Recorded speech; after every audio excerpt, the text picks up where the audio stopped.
Okay, trigo na tayo ngayon. So, need mo ng ano dito, index. Ito na index para sa formulas. So, ano uuna ng paano natin isa-solve ito? So, first na gagawin natin is tignan muna natin yung ano natin, yung function.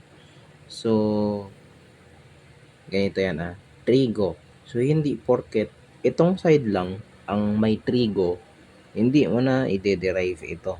Okay? Hindi ganun yun. Dapat i-derive mo pa to, tapos i-derive mo pa to. No? So, 'di ba dun sa unang video natin ni-discuss ko yung kung paano gamitin yung product rule at quotient rule. Dun sa ano, yung rules na yun gagamitin na yan, pwede na natin yan gamitin dito sa example na to. Kasi as you can see, ito mag-isa lang siya. So, wait lang. Ito mag-isa lang siya. Tapos pwede natin siyang i-derive lang, differentiate, 'di ba? Power rule lang. Pero ito, kikita mo dalawa siya, 'di ba? Dalawa 'to eh. Yan oh, dalawa. Itong tan W, tapos itong W squared. So magkadikit sila. Anong gagawin natin pag ganun? Pag ganito, pwede natin gamitan siya ng product rule kasi magkadikit. Parang merong invisible na multiply dyan. No? Gets mo? Gets nyo? And then, ganun. So, ang una natin gagawin, i-derive muna natin ito bago natin to galawin. Okay? So, lagyan natin dito, H, W, then negative 4. Power rule lang natin to, di ba?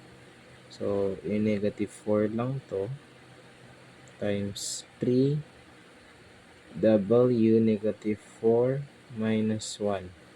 Ganyan yun, di ba? Power rule. Then, ito na. Ang gagawin muna natin dito, let's just copy it muna. Pero, lalagyan natin siya ng parenthesis. Tan W dy over dx. Ibig sabihin yan, hindi pa natin siya dinederive. Tama ba ako? Dy over dx or iba?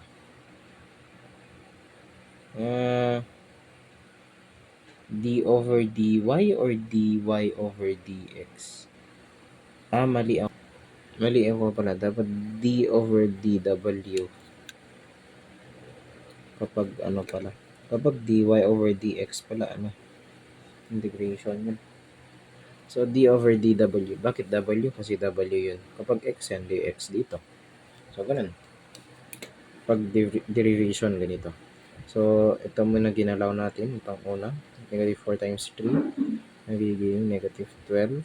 W, negative 4 minus negative 1. Minus 1. Negative 5. Ngayon, pwede na natin itong galawin. Minus. Lagay lang natin ang ito, gagawin natin. Lagay natin siya dito sa side para di tayo magluwan. So, apply product rule. Hindi ba? So, anong gagawin natin? First na gagawin natin is i-label muna natin ang f of x. So, rewrite natin siya ulit dito. Tan W. So, ang maging f of x natin is ang magiging f of x natin is W squared at ang magiging g of x natin is tan W. Kita pa? Kikita pa. Okay. Ngayon, let's solve for the f of f prime of x. 2W plus g prime of x is equal to, ano ang tan? Tan, ito. So, secant squared. So, secant squared W.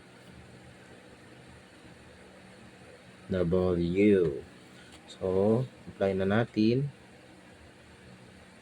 Equals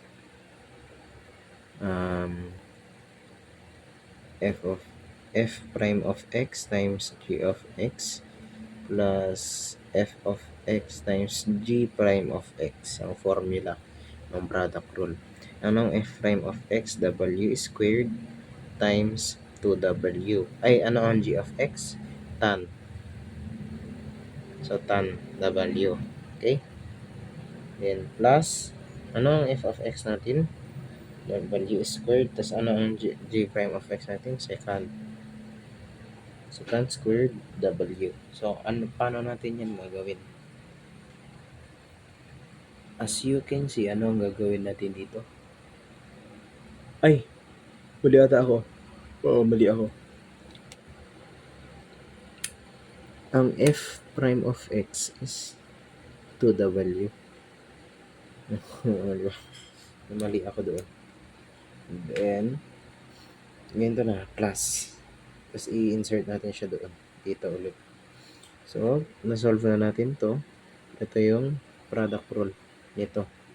So, i-insert natin siya doon. Ulit. Insert.